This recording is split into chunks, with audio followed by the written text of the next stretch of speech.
ओम शांति। 13 अप्रैल 2025।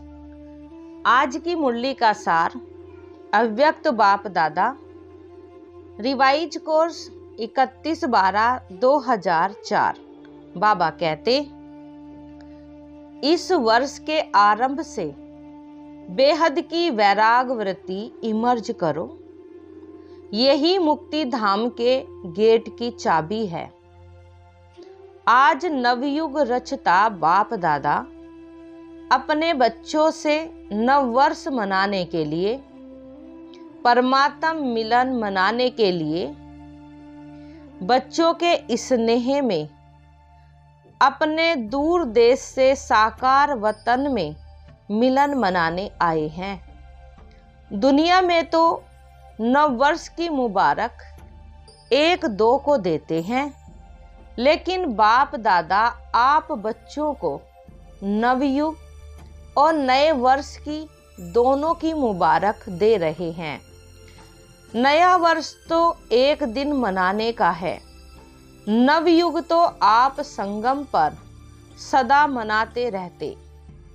आप सभी भी परमात्म प्यार की आकर्षण में खींचते हुए यहाँ पहुँच गए हो। लेकिन सबसे दूर देश से आने वाला कौन? डबल विदेशी। वो तो फिर भी इस साकार देश में ही है। लेकिन बाप दादा दूर देशी कितना दूर देश से आए हैं, हिसाब निकाल सकते हैं? कितने माइल से आए हैं? तो दूर देशी बाप दादा चारों ओर के बच्चों को, चाहे सामने डायमंड हॉल में बैठे हैं, चाहे मधुबन में बैठे हैं, चाहे ज्ञान सरोवर में बैठे हैं, गैलरी में बैठे हैं, आप सबके साथ जो दूर बैठे देश विदेश में बाप दादा से मिलन मना रहे हैं, बाप दादा देख रहे हैं सभी कितने प्यार से, दूर से भी देख रहे हैं, सुन भी रहे हैं। तो चारों ओर के बच्चों को नवयुग और नए वर्ष की पदम गुणा मुबारक हो, मुबारक हो, मुबारक हो। बच्चों को तो नवयुग नैनों के सामने है ना, बस आज संगम पर है, कल अपने नवयुग में राज्य अधिकारी बन राज्य करेंगे। इतना नजदीक अनुभव हो रहा है। आज और कल की ही तो बात है। कल था, कल फिर से होना है। अपने नवयुग की, गोल्डन युग की गोल्डन ड्रेस सामने दिखाई दे रही है।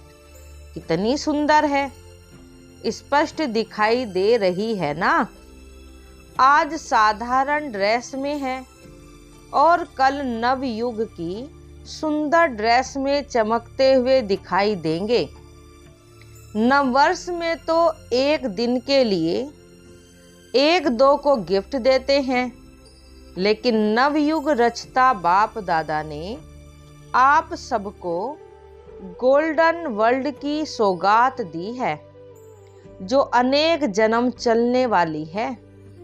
विनाशी सौगात नहीं है, अविनाशी सौगात बाप ने आप बच्चों को दे दी है। याद है ना? भूल तो नहीं गए हो? सेकंड में आ जा सकते हो। अभी अभी संगम पर, अभी अभी अपनी गोल्डन दुनिया में पहुंच जाते हो कि देरी लगती है? अपना राज्य स्मृति में आ जाता है ना। अच्छा, वरदान है, एकाग्रता के अभ्यास द्वारा एक रस स्थिति बनाने वाले सर्व सिद्धि स्वरूप भव। भावार्थ है, जहाँ एकाग्रता है वहाँ स्वतः एक रस स्थिति है। एकाग्रता से संकल्प, बोल और कर्म का व्यर्थपन समाप्त हो जाता है और समर्थपन आ जाता है। एकाग्रता अर्थात एक ही श्रेष्ठ संकल्प में स्थित रहना। जिस एक बीज रूपी संकल्प में सारा वृक्ष रूपी विस्तार समाया हुआ है। एकाग्रता को बढ़ाते जाओ तो सब प्रकार की हलचल समाप्त हो जाएगी। सब संकल्प, बोल और कर्म सहज सिद्ध हो जाएंगे। इसके लिए एकांतवासी बनो। स्लोगन है, एक बार की हुई गलती को बार बार सोचना अर्थात दाग पे दाग लगाना। इसलिए बीती को बिंदी लगाओ। अच्छा, ओम शांति।